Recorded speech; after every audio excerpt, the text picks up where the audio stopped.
Franck Kessié et ses coéquipiers hier ont livré un match exceptionnel, n'est-ce pas, en Super Coupe d'Arabie Saoudite. Il était titulaire, il a joué quasiment tout le match et c'est lui d'ailleurs qui va ouvrir le score. Il va ouvrir le score et il va marquer d'ailleurs un deuxième but sur penalty. Donc il va signer un doublé hier. Franck Kessié réellement monte en puissance. Depuis pas mal de temps, on avait dit que Franck Kessié s'impose réellement comme étant un joueur titulaire indiscutable dans cette sélection nationale de Côte d'Ivoire parce que depuis l'arrivée de MS Faye, il y a beaucoup eu des chamboulements. Il y a certains joueurs qui ont été sortis pour faute de performance ou par choix. Il y a des joueurs qui réellement n'étaient pas réellement performants sur le terrain. Mais Franck Kessié, que ce soit sous Jean-Louis Gasset, sous MS Faye, Franck Kessié est toujours titulaire avec les éléphants. Non seulement il est titulaire indiscutable en club, il démontre après chaque match avec Al-Ahly que franchement c'est un joueur sur qui on peut réellement compter. Même si je dis, lors de la trêve du mois de mars par exemple, il ne m'a pas réellement convaincu, notamment le deuxième match. Je l'ai trouvé un petit peu en dedans, même si on a gagné. Mais au milieu du terrain, ce n'était pas réellement ça. Dans la montée du ballon, pour distribuer le ballon avec ses partenaires, c'était réellement pas ça. Mais Franck Kessié, ce qui est su, parallèlement à ça, à Al-Ahly en club, il confirme plus que titulaire indiscutable. Non seulement il apporte son volume de jeu au milieu de terrain de Al-Ahly aussi avec les éléphants, mais en plus de ça, il se montre décisif. Il marque, il donne des pas décisifs. Hier encore, c'est un doublé en Super Coupe d'Arabie Saoudite. Et là, ils vont en finale. Ils ont gagné d'ailleurs 5-1. Ils vont aller affronter, n'est-ce pas, Al Nassr de Cristiano Ronaldo, Sadio Mané et João Félix qui viennent d'arriver. Mais j'espère qu'ils vont pouvoir remporter cette coupe-là. Mais on rappelle que durant cette période, ou du moins durant cette saison, Franck Kessié, n'est-ce pas, a remporté le trophée de la Ligue des champions asiatiques avec Al-Ahly, où franchement il a été impliqué, il a été décisif, il a vraiment été impactant dans le jeu. À chaque fois que le dernier trophée à Al-Ahly, c'était la Ligue des champions asiatiques, Franck Kessié a été buté en finale. Et c'est lui, n'est-ce pas, qui a permis à son équipe de remporter ce trophée-là. Et lors du match d'hier encore, c'est lui qui ouvre le score et c'est lui qui vient, n'est-ce pas, donner cette marge-là. Même si après ils ont égalisé, mais après ça s'est débridé, ils ont gagné 5-1. Mais Franck Kessié, on l'attend durant cette trêve du mois de septembre avec les éléphants. Même si, comme je le disais, en mars, il ne m'a pas réellement convaincu. Mais il faut dire réellement que lors de la trêve du mois de juin, lui, Diago Parfait et Ibrahim Sangare ont démontré pas mal de belles choses. Ils étaient très bons dans le jeu, ça contrôlait le ballon, ça distribuait, ça permutait. Franchement, ce milieu de terrain a donné beaucoup de satisfaction. Et ça me fait réellement plaisir que Franck Kessié renaît de ses cendres. Est-ce qu'on va toujours voir ce Franck Kessié là au haut niveau? En tout cas, la finale qu'ils vont jouer contre Al Nassr, je crois que c'est dans 2 jours, le 23, si je ne me trompe pas. J'espère qu'ils vont pouvoir remporter ce trophée-là. Là, ça va lui faire un trophée de plus. Et il va faire partie, comme toujours, des rares joueurs ivoiriens qui ont remporté des trophées cette saison. Ou du moins, la saison qui vient de se terminer. Comme Traoré Béni, Ousmane Diomandé et lui-même. Franck Kessié est en train de monter en puissance. Et moi, sa présence au mois de septembre ne va même pas m'étonner. Parce qu'il est plus que titulaire indiscutable au club. On a regardé tous ses matchs. Il est montré réellement crescendo. On avait parlé un temps de son retour, n'est-ce pas, à la Juventus en Série A, mais finalement, ça n'a pas été chose faite. Est-ce que réellement, s'il venait en Série A, il allait avoir toujours ce même niveau-là? Il allait toujours avoir cette même performance-là, même si on rappelle qu'il a été, n'est-ce pas, à l'AC Milan, la Série A, donc c'était un championnat qu'il maîtrise parfaitement, mais franchement, à Al-Ahly, il est réellement le patron de ce milieu. Titulaire indiscutable. Et ça, franchement, on n'en parle pas assez. Franck Kessié, n'est-ce pas, ce joueur fait partie des rares joueurs ivoiriens qui ont cette notoriété, n'est-ce pas, cette visibilité assez grande en Europe. Bon, quand il était en Europe, mais maintenant en Arabie Saoudite, quand il était à l'AC Milan, on a vu la saison exceptionnelle, n'est-ce pas, qu'il a sorti avec l'AC Milan pour finalement remporter le Scudetto. Enfin bref, il était double buteur hier. J'espère le voir durant ce mois de septembre-là, parce que franchement, on a réellement besoin de lui. Les gars, on a une mauvaise nouvelle. Traoré Béni est blessé.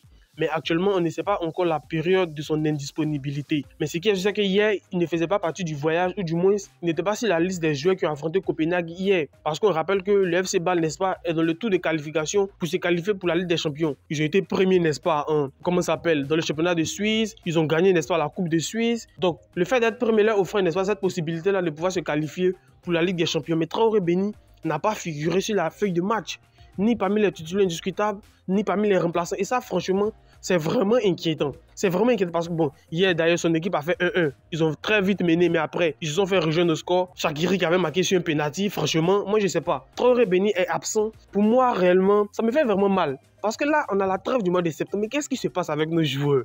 Pourquoi c'est à chaque fois que les joueurs sont en forme qu'il y a toujours des pépins physiques à chaque trêve? Moi, je ne comprends pas. J'espère qu'on ne va pas avoir une surprise de Amad Diallo parce que lui, il est abonné à ce fait-là. Mais Traoré Béni, actuellement, est indisponible. Et ça, franchement, on ne sait pas encore la période de son indisponibilité, ce qui est encore plus grave. On ne sait pas si ça fait 2 mois, 3 mois, 4 mois, on ne sait pas. Parce qu'apparemment, il s'est blessé à l'entraînement. Donc, je pense réellement que ça ne soit pas une blessure assez grave. En tout cas, on espère.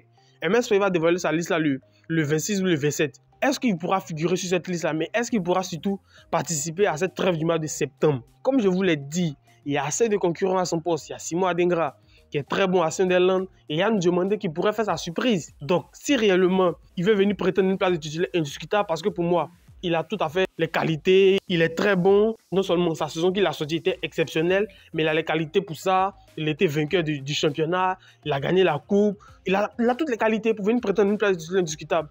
Surtout que lorsque Adingra était encore à Brighton, il avait sorti une saison vraiment catastrophique pour le niveau qu'on lui connaît. Actuellement, Traoré Béni est blessé. Est-ce qu'il pourra être présent durant la trêve du mois de septembre? Voici la question que je me pose. Est-ce que réellement on pourra s'en sortir? Parce que moi, je vous l'ai dit, je veux qu'il y ait une concurrence à chaque poste des éléphants. Parce que sur le côté gauche, on est servi avec Amad Diallo et Nicolas Pepe, on est servi avec cette concurrence-là. Mais sur le côté droit, Simon Adingra, Yann Diomandé. Bon, Yann Diomandé n'a pas encore été appelé en équipe nationale. Donc pour le moment, c'est Simon Adingra et Traoré Béni. Si Yann Diomandé est appelé, ça pourrait être une surprise. Parce que même si je pense réellement qu'il voilà, il a sa place, il est très bon, il est très virevoltant, c'est un joueur qui peut nous apporter énormément. Mais Traoré Béni, il y a quelques mois, je disais, n'est-ce pas, que s'il vient, il s'impose comme étant un titulaire indiscutable. Même s'il y a la remontée petit à petit de Simon Adingra, il y a Yann Diomandé qui est très performant. Traoré Béni, on fait quoi de lui? En tout cas, les gars, il est blessé. Est-ce qu'il pourra être présent? Voici la question que nous nous posons. Même si, quand même, il n'a pas encore débuté le championnat. Hein. Bon, il a débuté actuellement pour cette saison 2025-2026. Il a 2 matchs joués. Un match où il est rentré en coup de jeu et un autre match où il était titulaire indiscutable. Il n'a pas pu enchaîner durant ces barrages de Ligue des Champions parce qu'il était blessé. Il n'était pas sur la feuille de match, ni parmi les remplaçants, ni parmi les titulaires. Franchement, les gars, c'est un petit peu inquiétant. Quand on connaît ses qualités, quand on connaît réellement ce que le garçon peut nous apporter, c'est réellement inquiétant. Est-ce que réellement il pourra se remettre dans le sens de la marche? Parce que j'espère que ça ne sera pas une blessure vraiment assez grave. Parce qu'apparemment, il est touché au niveau de la cuisse. Franchement, est-ce que c'est une blessure qui va durer pour le soigner? Franchement, je suis vraiment inquiet. Parce qu'il connaît toutes ses qualités. Et je sais réellement que si ce garçon, n'est-ce pas, est appelé régulièrement avec les éléphants, il peut nous apporter énormément. Mais tout compte fait, on reste optimiste. Je serai à l'aide. Je vais vous informer par rapport à sa période d'indisponibilité. Franchement, j'espère que ça ne sera pas trop long. Wilfried Senghor, n'est-ce pas, a dit non à Galatasaray. Parce que depuis pas mal de temps, il y avait des rumeurs de transfert de Wilfried Senghor à Galatasaray et même de Wilfried Senghor, du départ de Wilfried Senghor de l'Est Monaco. Mais ce qui est sûr, le match d'ouverture de l'Est Monaco qu'ils ont joué face au Havre, où ils ont gagné d'ailleurs 3-1, Wilfried Senghor n'a pas été titulaire et n'a pas joué une seule minute avec l'AS Monaco. Ce qui est tout à fait inédit parce que depuis qu'il est à l'AS Monaco, il est titulaire indiscutable. Que ce soit souvent en tant que défenseur central, que ce soit souvent aussi en tant que latéral droit. Mais franchement, j'espère qu'il va pouvoir se remettre dans le sens de la marche. Parce que durant cette période de pré-saison, on ne l'a pas réellement senti. Il a fait une saison exceptionnelle avec l'AS Monaco. La saison 2024-2025, ils ont joué la Ligue des Champions.